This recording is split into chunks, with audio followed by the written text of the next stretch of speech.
setelah Perang Dunia Kedua, kita harus menyadari bahwa kemana kita harus berkiblat. Ibarat di Bible, kalau kita berkiblat ke setan ya hancurlah, kan gitu ya Pak ya.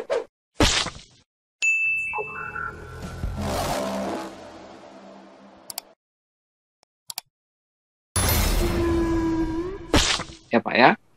Nah, atau kepemimpinan yang disebut oleh sebelumnya, iya Pak Tambunan.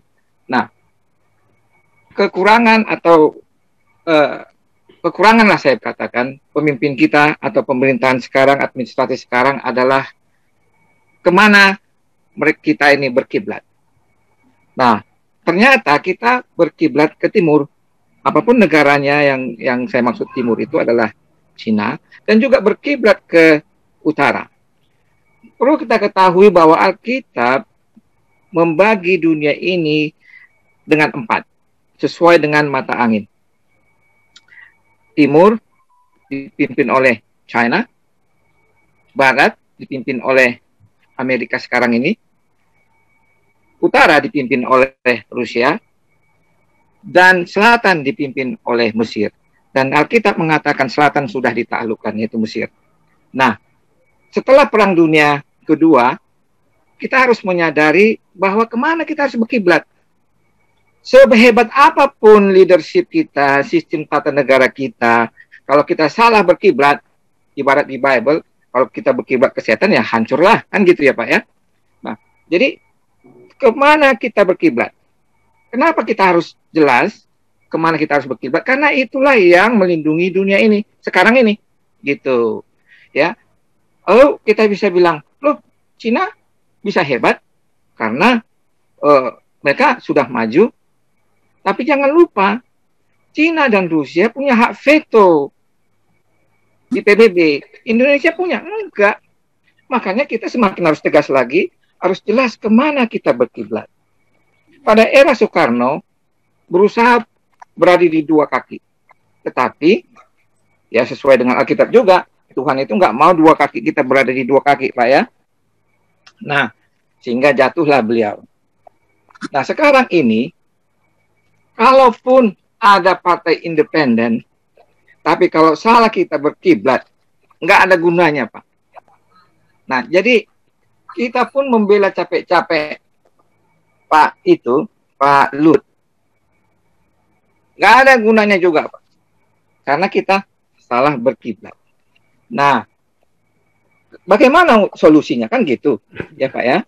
Nah, saya pikir ya, untuk generasi sekarang ini, siapapun yang sedang memimpin, harus memberikan atau mempunyai pandangan yang jelas kemana nantinya kita akan berkiblat. Jadi regenerasi atau leadership yang nantinya akan dilepas ke generasi setelah ini harus menyadari mau nggak mau kemana kita harus berkiblat. Nah, HAM itu, kalaupun HAM itu nggak ada di dunia ini, Barat itu punya senjata apa saja yang dia bisa lakukan, bukan senjata dalam arti fisik Pak ya. Seperti yang Pak Jenderal, rule apa aja bisa disebutkan, sehingga negara yang tidak berkiblat ke dia akan kacau balau. Kenapa mereka ngotot? Ya karena memang mereka berdarah-darah untuk menjaga perdamaian dunia ini. Karena banyak negara di dunia ini yang pengen menguasai dunia ini. Seperti yang saya sebut sebelumnya, Rusia juga pengen. Cina juga pengen. Tetapi kenapa itu dilakukan? Karena perlu demokrasi. Inilah senjata demokrasi yang dibuat oleh Barat agar diikuti di dunia ini. Meskipun tidak semuanya, tapi diharapkan mayoritas. Nah, jadi untuk selanjutnya kita harus tetap menyadari bahwa kita harus mengerti kemana kita berkiblat. Sebagus apapun upaya kita, secerdas apapun kita, ilmu pengetahuan pun tidak akan kita dapat kalau kita salah berkiblat. Kesejahteraan yang kita harapkan, keadilan yang kita harapkan akan tidak kita dapat kalau kita salah berkiblat. Nah, kalau Kalau dari segi agama, ada orang berkiblat ke Arab misalnya, ya. Ada juga orang berkiblat ke Barat, ya. Nah, jadi untuk mendapatkan kesejahteraan harus ada pengorbanan dari setiap orang. Mengerti perdamaian dunia harus dijaga, mengerti ancaman di depan, yaitu bukan hanya khilafah Pak ya, setelah nggak ada pun khilafah, globalis juga ancaman. Nah, bagaimana kita untuk menghadapi ini nanti ke depan, kita harus mengerti berkiblat kemana kita. Sekian dulu. Oh ya, ada saya tambahan Pak, yaitu mengenai saya kemarin iseng-iseng lihat sang debaters Pak ya. Saya pernah rupanya kemarin saya lihat pernah Pak Paul berdialog dengan sang debaters ya. Lucu, saya sangat entertain. Tetapi ketika saya kemarin masuk ke live stream beliau, saya bilang sama beliau, saya lihat 10 tahun yang lalu dengan saya bandingkan dengan sekarang, kelihatan ada perubahan secara fisik. Saya tidak tanya apa itu, tapi saya mengharapkan beliau sehat-sehat.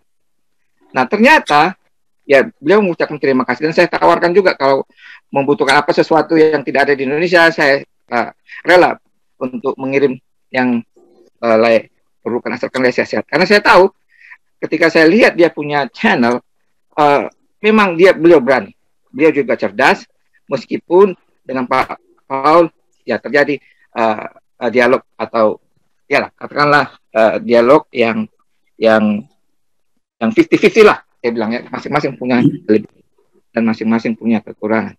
Tetapi ketika saya lihat channel berikutnya, rupanya beliau ada sakit Pak ya, sang debater sini, dia pernah batuk darah, lalu dia berobat dan dia dinyatakan penyakit paru-paru, tapi sudah sembuh sekarang. Lalu saya lihat lagi channel lain, saya buka-buka, rupanya beliau juga berdiakonia Pak. Beliau membuka rumah anak terang. Sebulan yang lalu dia punya channel, agak gamang karena sudah di dalam proses pembangunan gitu Pak ya. Pada sudah hampir kehabisan amunisi, itulah istilah beliau. Nah, beliau ada di Riau, beliau juga melakukan diakonia. Nah, bagaimana kalau Pak Paul mengundang beliau kemari, lalu bekerja sama dalam berdiakonia. Nah, mudah-mudahan teman-teman di sini bisa membantu beliau juga, karena dia juga sudah gamang katanya Pak. Kalau sudah gamang ini berarti kehabisan amunisi. Gitulah Pak. Terima kasih Pak, teman-teman sekalian. Terima kasih. Anda telah menyimak materi video ini sampai selesai. Kami berharap Anda bisa memberi masukan kepada yang lainnya melalui kolom komentar dari sudut pandang Anda yang berbeda.